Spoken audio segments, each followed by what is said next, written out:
welcome back to Main Street Living. With wildfires in the west and, of course, hurricanes in the east, there are lots of situations going on right now that are impacting people and their pets. Yeah, and September is National Preparedness Month. As a meteorologist, something that I'm a big advocate for. And Dr. Gary Weitzman is here from the San Diego Humane Society, and he has some tips for how to be prepared before a crisis strikes to keep you and your fur babies safe. Welcome to Main Street Living. So good to see you again. Oh, thank you. Good to be here again for a It's very important topic. Absolutely. So important to have a preparedness plan. I'm always telling this to people, and pets are a part of our family. So what are some basic things that you recommend we should keep in mind to get prepared for the possibility of a disaster before it happens? Yeah, sure. You know, the number one most important thing you can do is microchip your pets. You know, microchips have been around for almost 30 years now, and we still are always fighting that battle of getting those chips into pets so that we actually can always reunite them with their families. So the number one most important thing is a microchip. You can't lose that. It's always in there. We can always read it. That's really important. Second thing, a collar and tags. So I know that a lot of cats don't have collars on all the time. Totally get it. That's where the microchip comes in handy with cats too. But tags are great.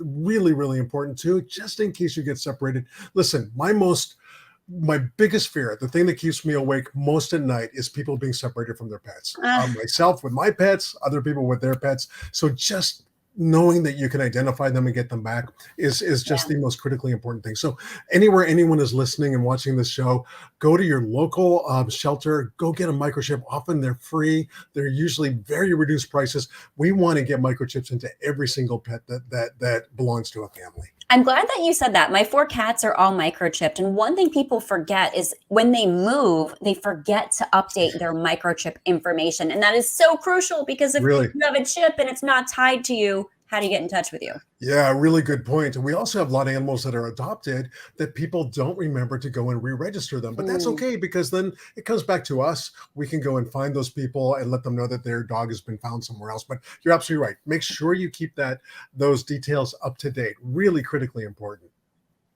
I know we mentioned that obviously we have a lot of things going on in the country right now. We have a lot of current natural disasters. How have those impacted the animal shelters across the country?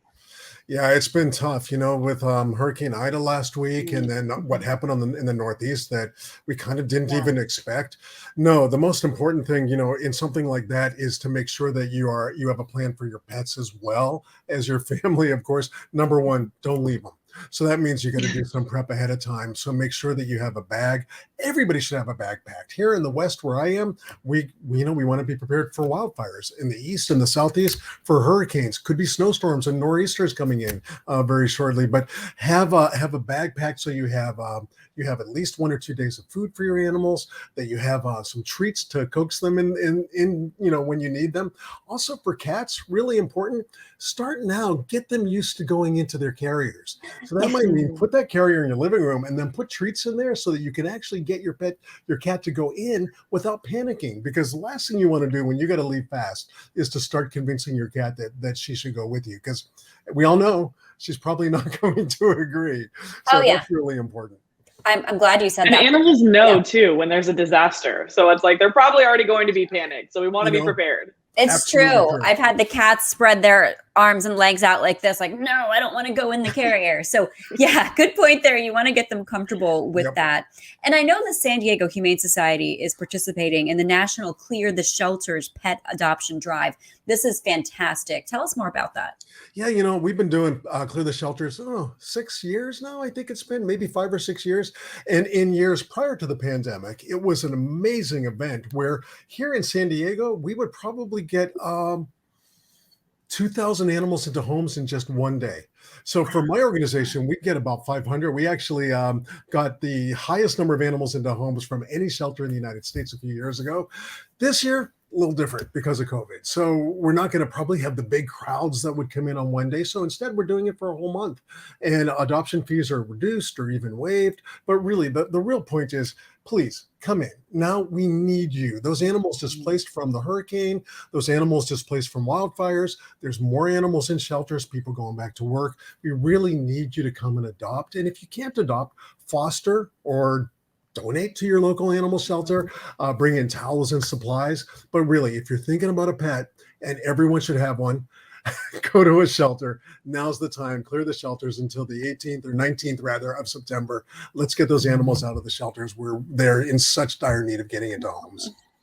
And I know you mentioned that people are going back to work, and that reminded me, a lot of people got pets during the pandemic, but what are some things that people should consider before deciding to adopt a shelter pet? Sure, it's a lifelong commitment for that pet for sure. Sometimes for us as well, because a dog, hopefully, we're going to have our dogs with us for 15, 16 years. Cats, maybe even up to 20 years. If you get a parrot, it could be 40 to 80 years.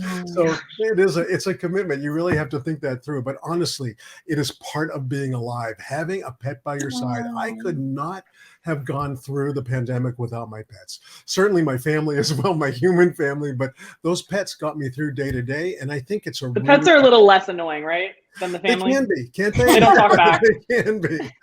They love us no matter what we've done wrong. So it's unconditional.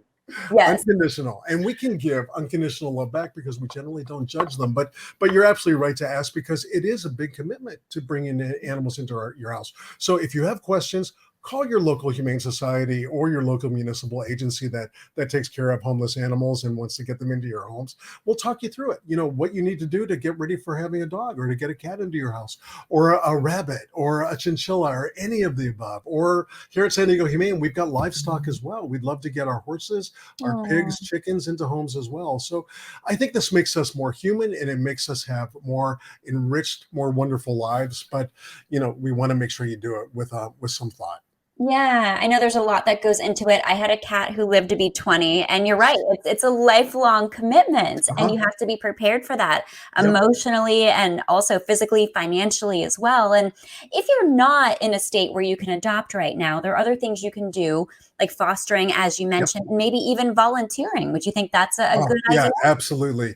Now that we have been able to open everything up, for the most part, it depends where you are in the country, but to open things up, we've had volunteers come back in, and it's really critical to all the work that we do in animal shelters throughout the United States, that the volunteers are part of it. So definitely, if you can't adopt, come and volunteer. Spend a day walking dogs, or spend a day sitting with cats, or spend a day helping people find their next best friend. It's really, really, really enriching, and we just want to share that joy with everybody, whether you can adopt or not.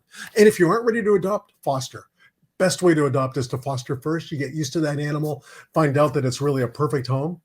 And you fall in love with them. It's a good one. It's a good one. I see what you're doing there, and I appreciate it. So real quick, before we let you go, how can viewers find some information about disaster preparedness or the Clear the Shelters campaign? Sure. There are a lot of resources for disaster preparedness and Clear the Shelters, but definitely we have it on our website at www.sthumane.org, and we're happy to hook you up with a lot of resources. Thank you so much for all you do for the animals as well. We love it. Thank you. Thank you, guys, and thanks for taking them into your homes, too. Oh, I love that. I love when people do good. We love having that on the show. And next, if you are a beer lover, this is the kind of beer that has a conscience. So maybe you feel a little bit better about drinking this one.